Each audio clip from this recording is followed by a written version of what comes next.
Maaalala nyo nga po nang sinupalpal nga ni JJ Halterbrand ang rumor na siya nga daw po ay maglalaro para sa Imus Bandera. Subalit mukhang nag-iba na nga ang ihip ng hangin mga chong.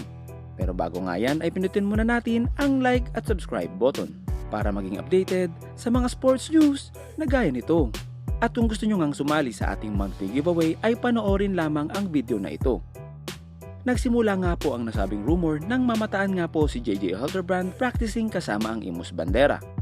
JJ immediately say no nang tanungin nga po kung maglalaro siya para sa nasabing koponan. Ngunit hindi naman niya dinideny na meron talagang nangyayaring usapan between him and Imus management. Kaya naman ngayong naklear na ang lahat ay tuluyan na nga po siyang pumirma ng kontrata. Ayon nga sa team manager ay kayang-kaya pa rin niya maglaro at kaya pa rin niya makipagsabayan sa mga young guns ng MPBL. Si Gerald Anderson naman ay lumipat na rin sa Imus Bandera at kasalukuyan na nga po siyang umaattend ng kanilang mga practices. Umaasa nga po si Gerald na mas mataas na ang kanyang magiging playing time sa kanyang bagong koponan.